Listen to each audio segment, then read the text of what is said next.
More than 13,000 years of human history sit inside one American state. Not written history, lived history. People hunted Ice Age mammoths on these plains while the ice was still retreating. They raised stone cities 5 stories tall and aligned them to the sun.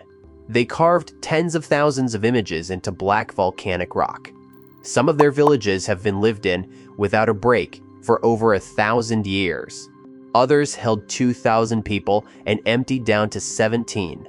All of it happened in New Mexico, most of it long before anyone decided this continent had a history worth the name. These are 15 of those places. A living village where families still carry water from the same creek. A trading city that fell to 17 people. A desert complex with a road that runs 35 miles straight and ends at nothing. Stay for number 1, because the scale of what those people built and then left behind is genuinely hard to process. If you like the history that never makes the textbooks, subscribe and come with us. Today, we are counting down 15 ancient sites in New Mexico that rewrite American history. On the western skyline of Albuquerque, past the last subdivisions, the ground rises into a low black cliff of lava rock. It runs for 17 miles. A chain of 5 dormant volcanoes formed it more than 100,000 years ago. And when the lava cooled, house-sized boulders tumbled down the escarpment and slowly darkened under a coat of desert varnish. Ancestral Puebloans discovered that if you peck through, that dark skin, pale rock shows underneath. So they drew.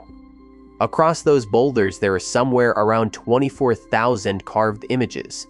Birds, spirals, masks, handprints. One of the largest concentrations of rock art in North America. The volcanoes above them still have names. Butte, Bond, Vulcan, Black, and one called J, after the initials some middle school students once painted on its side. The whole thing is now a national monument, co-managed by the Park Service and the city itself. You can walk the base of the cliff on a paved trail with the city humming behind you. The carvings were here first. The city grew up to meet them. In the Tiwa language, the name means the place where the rabbits gather. Puye sits on the Pajarito Plateau northwest of Española, a pale ridge of soft volcanic tuff above the Rio Grande Valley. Ancestral Tewa people moved here and did something practical with soft rock. They dug their homes straight into the cliff. The dwellings run more than a mile along the south face of the mesa, on 2 levels, linked by stairways and hand-and-toe holds cut into the stone. Around 740 rooms, spread across the cliff and the mesa top. It was the largest village on the entire plateau. By about 1580, the people had moved down to the river and founded the community now called Santa Clara Pueblo. The Welcome Center today is a restored 1,932 Harvey House, the only railroad hospitality building ever put up on an Indian reservation. Puye was also the first ancient Rio Grande village to be properly excavated back in 1907. It is still owned by Santa Clara Pueblo. The people who walk you up the cliff are descended from the people who carved it. 21,000. That is roughly how many separate images are pecked into one basalt ridge in the Chihuahuan Desert of southern New Mexico, between Tularosa and Carrizozo. Masks, sunbursts, bighorn, sheep, fish, insects, handprints, geometric designs. No one has fully decoded. It is one of the largest and most concentrated rock art sites in the Southwest, and one of the very few places in the country set aside for its carvings alone. 3 desert streams meet near the ridge: Indian Creek, Golondrina Creek, and 3 rivers, which is why farmers settled a dry basin that otherwise offered little.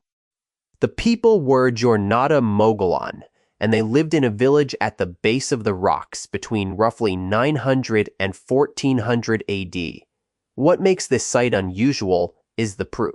The images on the ridge match the iconography on pottery from the village directly below it.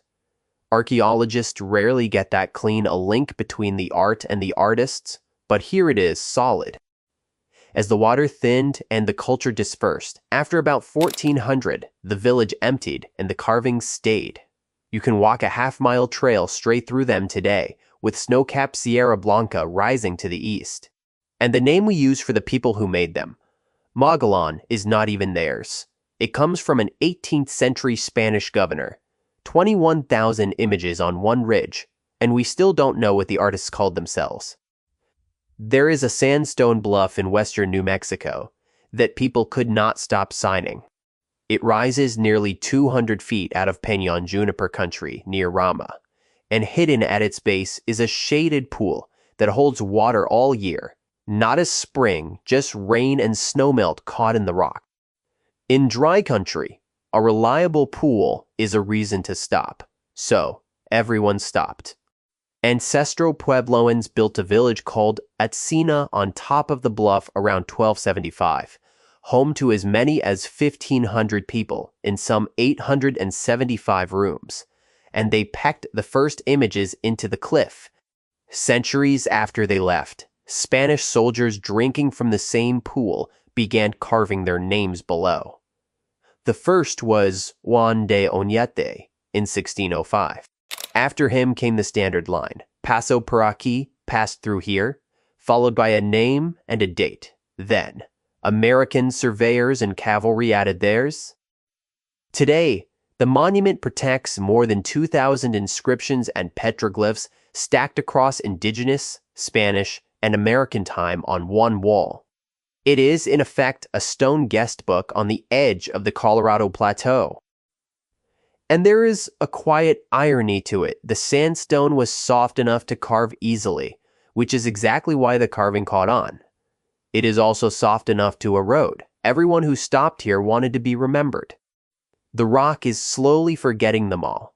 Picture a church going up stone by stone, and directly beneath the workyard, the people are building something the priests are forbidden to see. That happened here. Gran Quivira, also called Las Humanas, is a gray limestone pueblo on a waterless ridge in central New Mexico near mountain air. Tambiro-speaking farmers built it into a trade center of roughly 2,000 people, a gateway between the Pueblo world and the Buffalo Plains. When Franciscan friars arrived in the 1600 seconds, they set out to replace Pueblo religion with their own, and they built missions to do it. The community's answer was quiet and stubborn.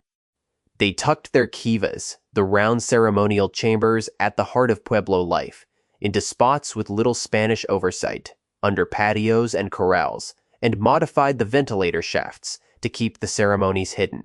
They kept their own religion running underground, sometimes literally. It did not save the town. Through the late 1660 seconds, drought and famine set in, and people starved. A raid in 1670 destroyed much of the settlement, and by 1672, the survivors gave up, leaving the Pueblo and its largest church, San Buenaventura, never finished, to the weather. The limestone is old enough that you can still find marine fossils in the walls.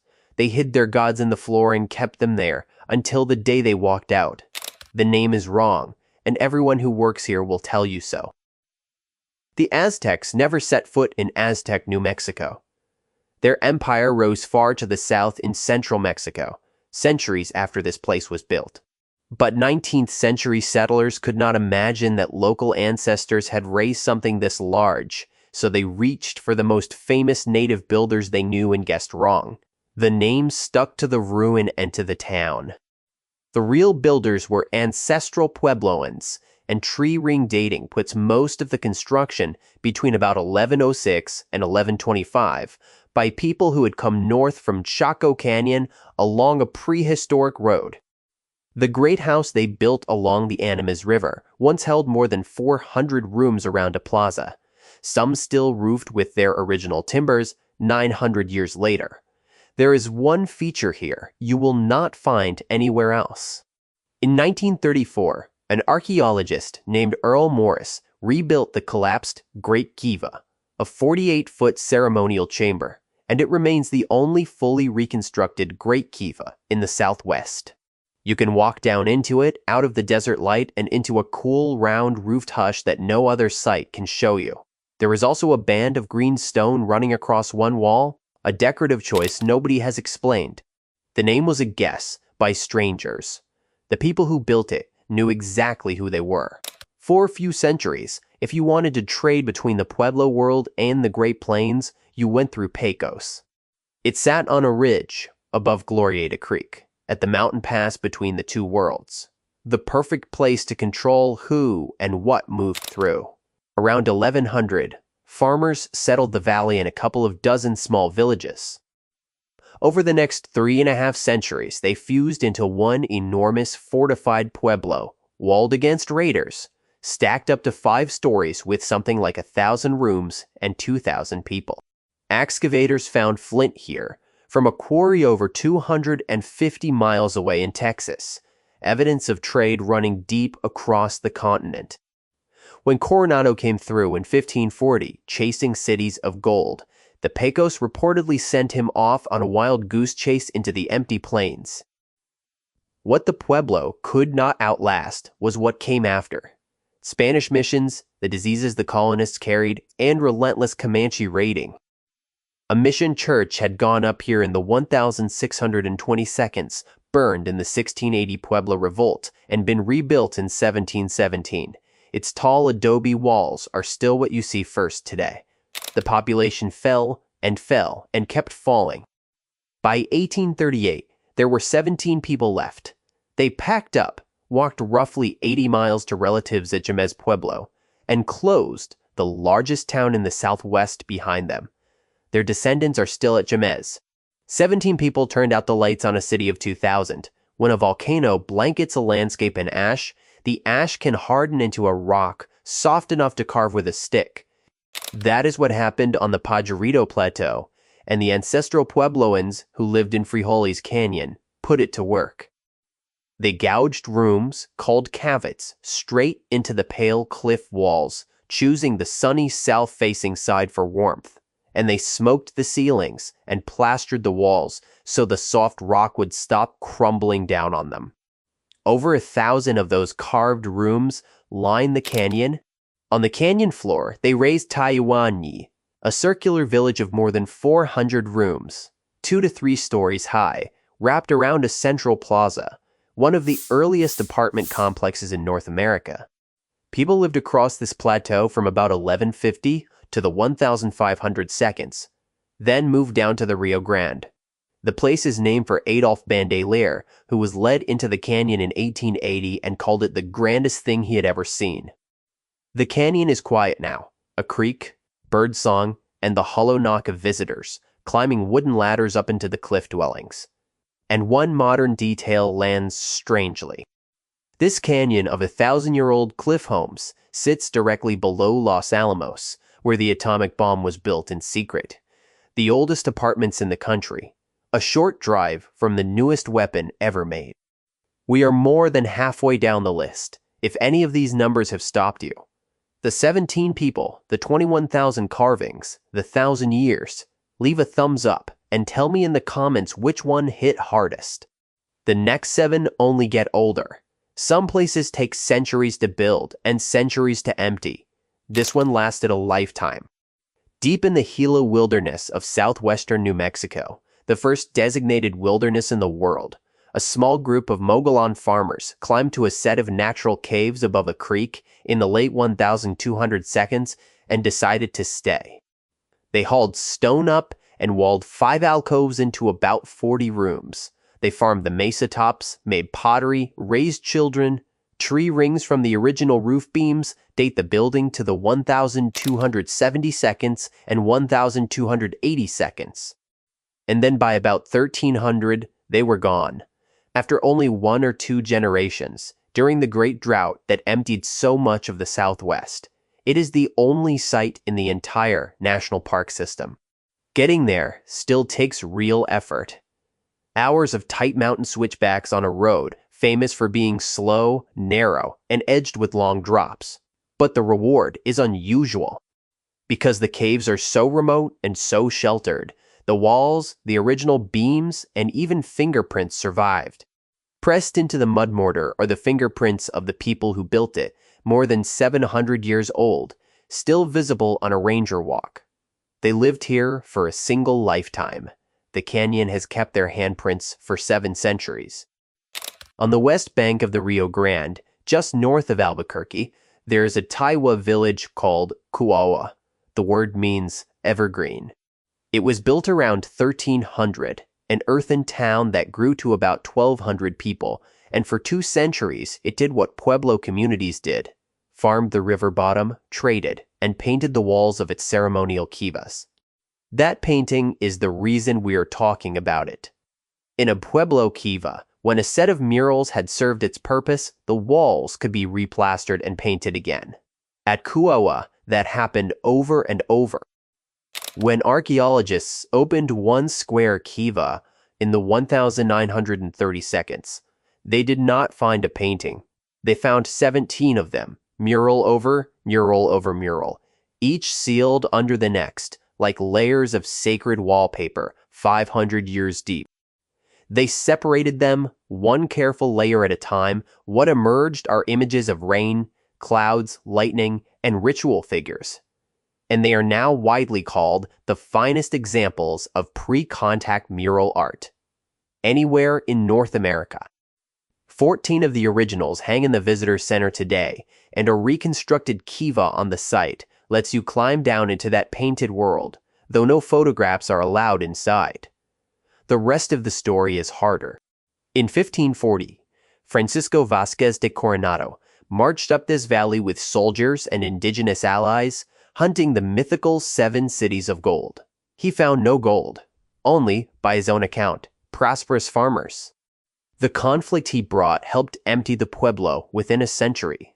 The descendants of Kuaua live today in the Tiwa Pueblos of Taos, Picuras, Sandia, and Isleta, and the murals are shown only with their permission.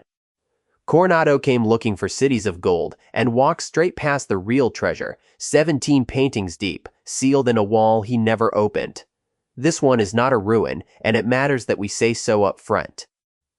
Taos Pueblo in northern New Mexico is a living community, and it has been one continuously for more than 1,000 years, one of the oldest continuously inhabited communities on the continent. The 2 great houses at its heart, called North House and South House, were built mostly between 1000 and 1450 and rise as high as 5 stories in-step tiers of tan adobe, walls several feet thick. Rooms once entered by ladder through the roof. For defense, when Spanish conquistadors first saw them glowing in the sun in 1540, they thought they had found one of the golden cities of Cibola. They had found homes. The whole village sits at about 7,200 feet under Taos Mountain in winters that turn hard and white. Today, about 150 people still live full-time inside those historic walls, and here is the part that stops people. They do it by choice, without running water or electricity in the old core. They carry their water from the same stream their ancestors used, the Rio Pueblo de Taos, fed by a sacred lake high in the mountains above. That lake is its own story. Blue Lake was taken from the Pueblo and held by the federal government for decades until in 1970, after a 65-year fight, it was returned, a landmark in native land rights. The Pueblo is both a UNESCO World Heritage Site and a National Historic Landmark, the only living native community to hold both. It welcomes visitors on its own terms, with its own guides, and it closes when it needs to. 1,000 years in the same walls. This is not a monument to a vanished people. People are home. 60 miles west of Albuquerque, a flat-topped rock rises 367 feet straight out of the desert, ringed by stone monoliths. And on top of it is a town. Acoma calls it Sky City. People have lived up there for something like 900 years, which puts Acoma among the strongest claimants alongside Taos to being the oldest continuously inhabited community in North America. For most of that history, the only way up was a staircase of hand-and-toe holds cut into the sheer sandstone, a town built on a rock you had to climb to enter. It was, among other things, unconquerable. Farmers worked the valley far below and carried everything up. The houses on the mesa still have no electricity, no running water, no sewer, and about 30 people live there year-round, out of roughly 5,000 tribal members. Then came 1599. After conflict with Spanish forces, a brutal assault reduced the community from roughly 2,000 people to about 250 survivors. Some returned. They rebuilt. The Pueblo was never taken again. Decades later, Acoma labor was compelled to raise a mission church on the summit, San Esteban del Rey, and the numbers behind it are staggering in their own right. An estimated 20,000 tons of earth and stone carried up the cliff by hand. Roof beams 40 feet long, hauled from a sacred mountain 30 to 40 miles away, without wheels or animals, and lifted to the top of the mesa.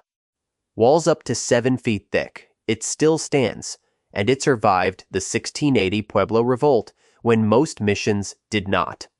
Acoma still climbs to Sky City for feast days. The rock never fell, the people never left. On the flat, wind-scoured plains of eastern New Mexico, between the towns of Portales and Clovis, there is a shallow, dry channel that looks like nothing. Endless grass, endless sky. Underneath, it is one of the most important archaeological sites on the continent. 13,000 years ago, this was a spring-fed pond, and it drew mammoths, ancient bison, ground sloths, camels, saber-toothed cats, and the people who hunted them. In 1929, a 19-year-old local named Ridgely Whiteman, who had been following news of a dig 150 miles north in the papers, found chiseled stone points lying among mammoth bones in that channel. That was the thing no one had proven before. Humans and mammoths together, the hunters and the hunted, in the same ground. The excavations that followed defined a whole culture. The distinctive fluted spearheads found here were named Clovis, after the town, and Blackwater Draw became the type site, the reference point for the earliest widely recognized Americans. At least 28 mammoths have come out of this ground over 80 years of digging. For decades, it was mostly commercial gravel mining, not archaeology, that kept exposing it, quarry crews turning up one Ice Age kill station after another as they dug. The Clovis model this site anchored, the idea that these were the first Americans, has since been overturned by even older discoveries, which is its own kind of vindication for a place built on rewriting the timeline. You can visit the excavation and the museum on the university campus in Portales. The town gave the discovery its name. The hunters who left the spear points never got one. He was a cowboy and he was right, and almost nobody listened. George McJunkin was born into slavery, freed as a boy, and taught himself geology, astronomy, and natural history on the open range of northeastern New Mexico. In 1908, after a flood tore a fresh gully into Wild Horse Arroyo, he noticed bones washing out that were too big to belong to any cattle or any bison he knew. And he was a man who knew bones. He understood these were something extinct, and he understood it mattered. For 14 years, he tried to get someone, anyone, to come look. Nobody came. He died in 1922, still unheard. 4 years later, a museum finally started digging. And on the 29th of August, 1927, the crew exposed the spear point lodged directly between the ribs of an extinct Ice Age bison. They did the careful thing. They left it in place and telegraphed the country's leading archaeologists to come see it with their own eyes. 2 of them happened to be only 200 miles away at Pecos. What that spear point proved broke the accepted story of America in half. Until then, many scientists insisted people had been on this continent only about 4,000 years. The Folsom Point pushed human presence back by roughly 5,000 more, and in doing so, it confirmed what native peoples had said all along, that they had been here since time out of memory. The site itself is on ranch land, hard to reach, undeveloped. A small museum in the near-empty town of Folsom tells the story. He found the discovery that rewrote American prehistory. He died 5 years before the world would admit he was right, Drive the last stretch in and the road turns to washboard dirt that rattles the fillings in your teeth, sometimes for over an hour, sometimes impassable when it rains. Then the canyon opens, wide and shallow, flanked by low mesa walls that rise straight out of the basin floor. The silence is total. This is one of the darkest night skies left in the United States, a certified dark sky park where the Milky Way throws shadows. And in the middle of that emptiness stands a 5-story city of stone. This is Chaco Canyon, beginning around 850 AD, in a high desert with a short growing season and almost no rain, a place that, by every logic of farming, should not have supported a city. Ancestral Puebloans built one anyway. Not a village. A planned complex of monumental great houses, raised over 3 centuries from millions of shaped sandstone blocks, fitted with a precision that still surprises engineers. The largest, Pueblo Bonito, grew to somewhere between 650 and 800 rooms, 4 and 5 stories tall, occupied from about 828 to 1126. At its height, the wider canyon may have held around 5,000 people across some 75 settlements. But the scale is not the strangest part. Here's the wild part. They aligned it to the sky. Walls, doorways, whole buildings were oriented to the cardinal directions and to the cycles of the sun and the moon. A single wall runs through the plaza of Pueblo Bonito on a near-perfect north-south line. On a butte nearby, slabs of rock channel a dagger of light across a spiral carving to mark the solstices and the equinoxes. Building this way meant generations of patient observation of the sky recorded in stone. And then there are the roads. The Chacoans cut wide, dead straight roads across the landscape, not winding with the terrain, but driving through it in perfect lines. The most famous, the Great North Road, runs almost exactly 35 miles north. It does not connect to another town. It does not lead to trade or water. It runs straight at the empty northern horizon and stops. And the best understanding we have is that it was never a road for travel at all. It was a sacred path, a direction made physical. All of this took planning, coordination, and labor on a scale no one believed existed in pre-Columbian North America, achieved without the wheel and without a single draft animal. And then, sometime in the 12th century, it wound down. The great houses emptied. Why is still argued. Drought, exhausted soil, and timber. Social strain, perhaps violence. The people did not vanish. Their descendants are the Pueblo nations of today.